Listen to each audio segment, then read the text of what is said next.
What's the story, everyone? Welcome back to GAA Fan TV. My name is Aaron. This is the latest GAA news as of 1st of February 2021. Cannot believe it is the 1st of February. It literally feels like we're still stuck in like December 2020 or November 2020. I can't get my head around that. It's still 2021. But anyway, that's probably just me. But anyway, latest GAA news and updates. Today we're going to be talking about the fact that the National League has been essentially postponed until the end of March, start of April at a very minimum. Of course, the National League was due to start at the end of this month, the end of February, but of course now it's been pushed back a month, and that's at the very minimum. We're also going to be talking about a number of players that, of course, have retired. So Gary Brennan of Clare retired. We had a couple of Mayo players, a couple of Dublin players as well, and a few other bits and bobs along the way. So if you could do me a massive favour, first of all, and hit the like button, subscribe, hit the notifications bell so you're notified every time I upload a video on the channel. We're dropping a video every 2 to 3 days as well. And also I'll be interviewing Sam Mulroy for the podcast this week, so if you have any questions for him, do let me know down in the comments below, and I will add those questions to what I'll be talking to Sam about. But anyway, let's get straight into it. So we'll start off with the first kind of news headline here, and of course that is the fact that obviously the GAA season for both football and hurling at senior level and at all levels, as a matter of fact, has in fact been postponed till the end of March or beginning of April. So coronavirus and Congress dominate GAA virtual meeting, and this was by Damien Lawler of the RTE. The GAA's management committee met virtually this week to confirm that no inter-county activity will be held before the government considers potentially easing lockdown restrictions on 5th of March. The meeting had a compact agenda but did not provide an update on key motions that will come at next month's annual Congress. The 5th of March date for extended lockdown will also bring the Republic of Ireland in line with similar restrictions in Northern Ireland. And with counties expected to be given 4 weeks pre-season training, that could mean the National Leagues will not begin until the start of April. The leagues had been scheduled to begin on the last weekend of February, but the GAA had factored in possible delays and complications in its initial fixtures template in 2021. There could be slightly delayed start to the championship, with the All-Ireland finals moving from mid-July to August.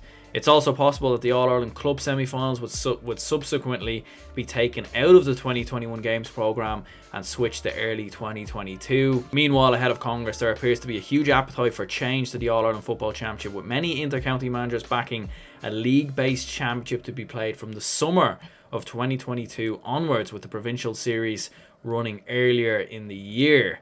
And yeah, we'll get onto that in a minute, because I know Mickey Graham is coming out speaking about potential change to the structure currently of the GAA, which is always a debate. Of course, it's always a debate. The provincial championships, this, that, it's always a debate. But anyway, we'll talk about first of all what this article says. And obviously the GAA National Leagues, postponed until the end of March, early April, because obviously with the current restrictions at the moment, the GAA doesn't want any teams to, go back training until 5th of March. And I suppose, first of all, look, listen, I'm not a doctor, I'm not a health expert, I'm not a medical expert. I don't understand, really. I know people who've had the virus, and I know different bits and bobs, but, I don't know the ins and outs of everything.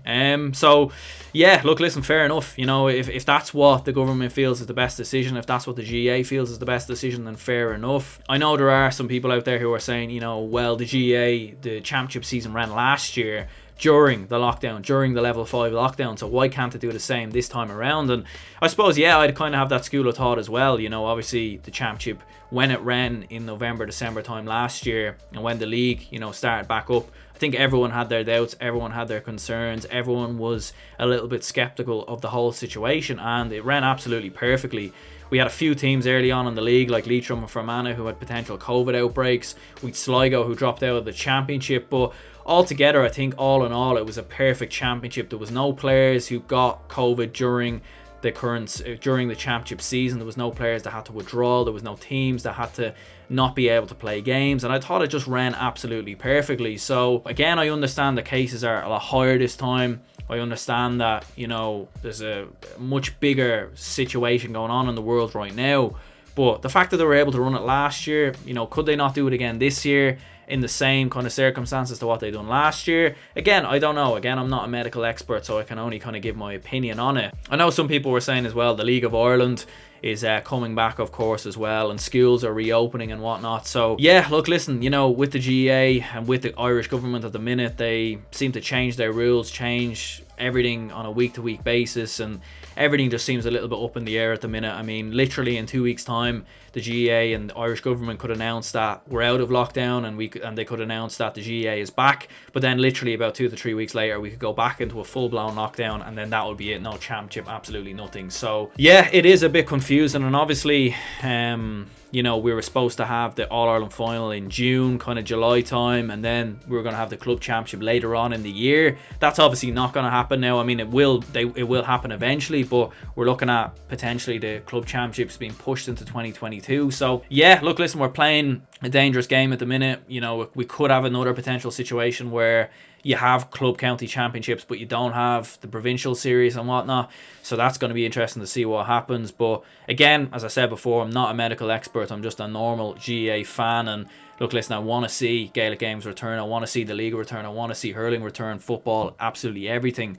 But it just looks very, very unlikely with the cases at the minute, and I don't think anyone can really argue if the GAA does get pushed back, because obviously there are more important things than football, there are more important things than sport, and that is everyone's health, and I think that's the most important thing at the end of the day. And obviously there has been a lot of retirements, a lot of players opting out, and different bits and bobs, of course, over the past couple of weeks. It's kind of been the only real GAA news. I mean, it's been a very slow news month in the GAA because literally nothing is going on at all. And we'll talk about some of the departures of Dublin first of all. So Paul Mannion has opted out, so he hasn't retired, but Dublin can confirm the departure of three-time All-Star forward Paul Mannion, and this was an article that came out on the Irish Examiner. So it said Dublin will have to plan without Paul Mannion when they bid to win a 7th consecutive All-Ireland Senior Football Championship in 2021.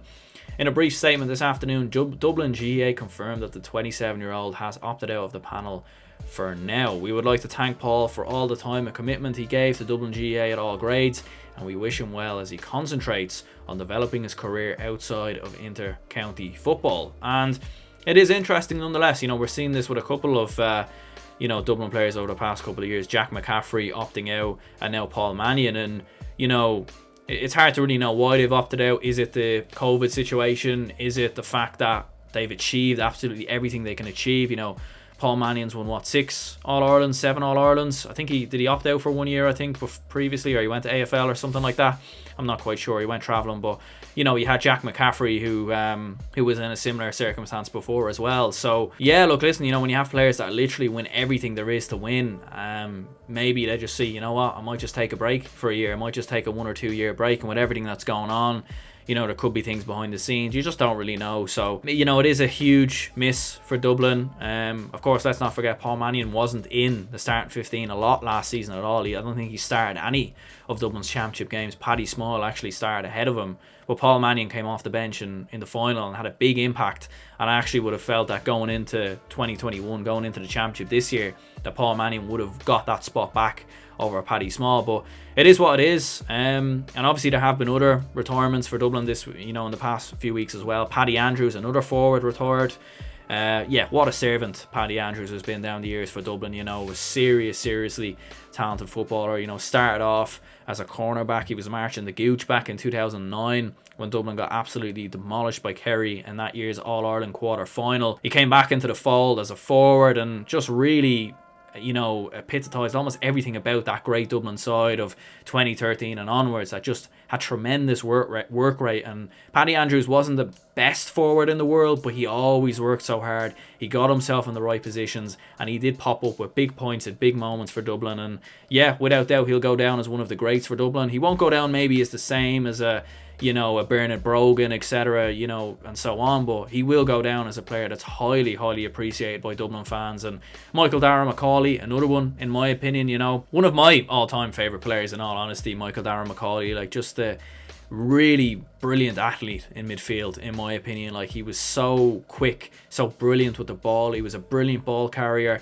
He was very hard to knock off the ball. He was brilliant as well as not necessarily catching the ball. He could do that, but it was more just picking up the loose ball. If the ball dropped, he'd gather it and run. In that 2011 final versus Kerry, he was exceptional, changed the game in many ways. Yeah, you know, very disappointed to see him retire, but again, no real surprises. Paddy Andrews and Michael Macaulay didn't feature at all in the championship in 2020, so no real surprises there at all. And look, listen, the only kind of positive kind of sense from this is that we will potentially see more younger players come through in 2021. So, you know, maybe the likes of Kieran Archer, Tom Lahiff might get some more game time now in midfield, and so on. Maybe one or two more forwards might come through that Dublin, come through from that Dublin under 20 side as well. So disappointing to see some of those players retire, but I don't think anyone can say they're surprised. Speaking of other retirements, obviously Mayo have had a lot of retirements in the past couple of weeks and a lot of players opting out, and Keith Higgins and Chris Barrett, the latest two casualties to add to the likes of David Clark and Shamey O'Shea and so on. And yeah, look, listen, Mayo have a lot of players at the moment that are retiring. It's not too much of a surprise. You know, a lot of those players have been there for quite a long time. Colin Boyle will be staying on, which is a positive, although, you know, Oisin Mullen very much took his spot, of course, this year. But yeah, you know, it does mean that without doubt in 2021 we are going to see more younger Mayo players coming through. And I do have a video coming out in the next week or so looking at some, you know, players to watch out for in 2021, some young players coming through at the moment, and Mayo are going to have a few players on that list as well, and it will give more opportunity to some of those defenders coming through. But yeah, you know, they are two very experienced players in Keith Higgins and Chris Barra, and yeah, it's going to be, you know, big year for James Horan. He's going to have to look at more younger players as well. And, you know, Mayo for me in 2021 are still going to be very much in transition this year. Not to say that they won't maybe, you know, challenge for another All-Ireland or come close, but to see that the potential of them winning an All-Ireland in 2021 seems very unlikely for me looking at it from here. But yeah, you know, without doubt, it's going to be transition. It's going to be bringing through younger players, especially in Division 2 in the league as well, giving them game time. And obviously Chris Barra and Keith Higgins, two fantastic servants for Mayo down the years, without doubt.